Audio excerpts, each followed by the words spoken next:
The fictional character Blade was created in 1973 by writer Marv Wolfman and artist Gene Colan for Marvel Comics as a minor character in the 1970s comic book The Tomb of Dracula.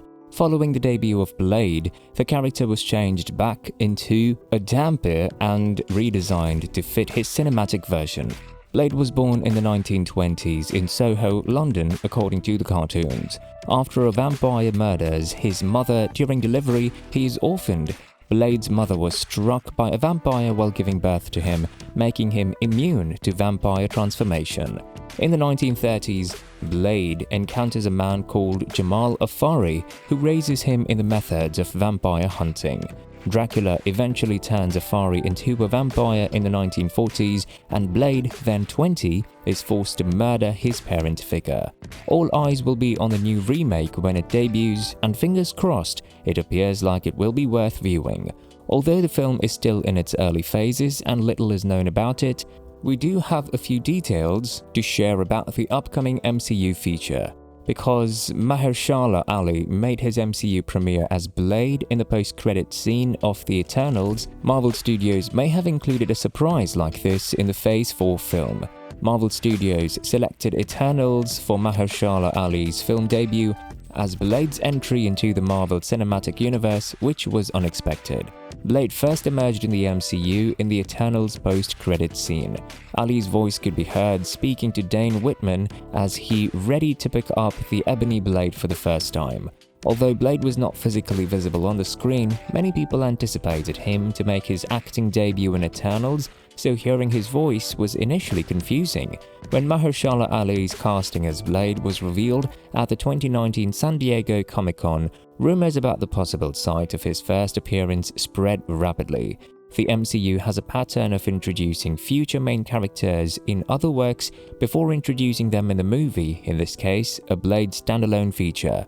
This fueled rumors that Mahershala Ali would appear in a number of Phase 4 projects, including Moon Knight and Doctor Strange in the Multiverse of Madness, but both were false. Kit Harington made his Marvel debut in Eternals, but he was not among the eponymous godlike immortals. Instead, Harington played Dane Whitman, the alter persona of a vigilante known as the Black Knight. Dane's other name was revealed only in the post-credit scene, hinting that the character would appear in a future MCU production. The rumor was that Harington would appear in the forthcoming Blade film featuring Mahershala Ali. But where does the Black Knight come in? With Mahershala Ali slated to portray Blade in the MCU and Jared Leto as Morbius in Sony's Marvel Universe, will there be a crossover film in which the two meet? We sincerely wish so. It's an exciting moment to be a comic book fan. It appears that nearly every Marvel character who has ever been featured in the comics is on his or her way to the big screen. Even some of the less well-known characters, such as Kraven the Hunter, are expected to appear in some form in the MCU, which now appears to be the most remarkable movie world ever created. No Way Home was a stunning show of cooperation between Disney and Sony that delighted fans all over the globe. The arrival of Phase 4 of the MCU appears to be preparing some of Earth's mightiest heroes for a darker future, while also bringing some horror-themed figures to the broader cinematic world. Morbius, the living vampire, is the first of these figures. Dr. Michael Morbius, a scientifically made pseudo-vampire, unintentionally transformed himself into a monster of the night while attempting to heal his uncommon blood ailment. Morbius, who is frequently misidentified as a real vampire, has crossed paths with Marvel's most famous vampire hunter, Blade. Though the character started as a villain to both Spider-Man and Blade, Morbius evolved a much more complex background that transformed him into an unlikely vigilante from time to time. However, due to his state, Blade is typically portrayed as a foe in his cartoons. Aaron Pierre also joins the ensemble in an unspecified part. Pierre is best recognized for his roles in M. Night Shyamalan's features Old, The Underworld, and Krypton. Fans' ideas exploded as soon as the news emerged. Dr. Voodoo was the first common idea I came across. As much as I'd like to see Aaron Pierre as Voodoo in the MCU, I believe he'd be highly unlikely because Jericho Drum's background, story, and character require him to be Haitian. Although Pierre is a great performer, it would be a disservice to the character and Haitian portrayal if Jericho Drumm was not portrayed by a Haitian. Ogun Strong is another choice. Blade joined a worldwide vampire hunting squad in the 1960s, according to in-universe comics history. They attempt to set a snare for Dracula, so Drac slaughters them all. It's an essential component of Blade's origin tale, as well as the source of his hatred for Dracula. Pierre could portray this character, but based on how Deadline described the part, I believe Pierre would have something more enticing to offer. Hannibal King, Blade's vampire adversary, is a third possibility.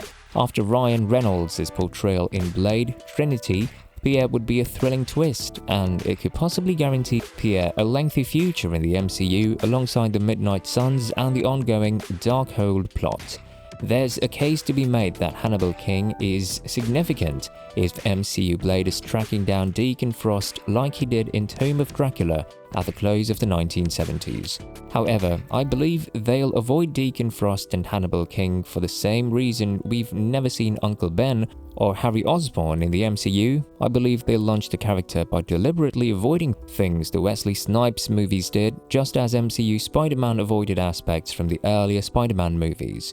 We'd already seen the Deacon Frost tale on film, as well as Uncle Ben's death. I believe this iteration of Blade will be further along in his evolution, so Frost will be ancient history. This is also more accurate to the comics because Deacon Frost is Blade's first adversary, but Dracula is his Joker. With rumors that Delroy Lindo could be Jamal Afari in flashbacks, Dracula could be a significant adversary in both the film's past and present plots. There'd be no reason to do Deacon Frost again, and even less reason to do Hannibal King. However, one hypothesis that I haven't seen anywhere else but believe is especially strong is that Aaron Pierre could be portraying a young Blade. If this is a Blade semi-origin film, the first ensemble members should be Blade, Mahershala Ali, Jamal Afari, and a juvenile Blade. Young Blade is not your typical young warrior. He isn't a helpless child who emerges in a short flashback scene just as his parents are killed. Because of the significance of the Jamal Afari plot, young Blade would have to be a late teens, early 20s character with a big screen time because it is an important, dramatic tale from the Blade's past. Pierre was hired in a significant co-starring part, according to Deadline, and his selection process began in the autumn alongside Delroy Lindo's. With the idea that Lindo is Jamal Afari, the other part should be young Blade, because they would be the two main characters in Blade's flashback narrative, working closely together for their sequences.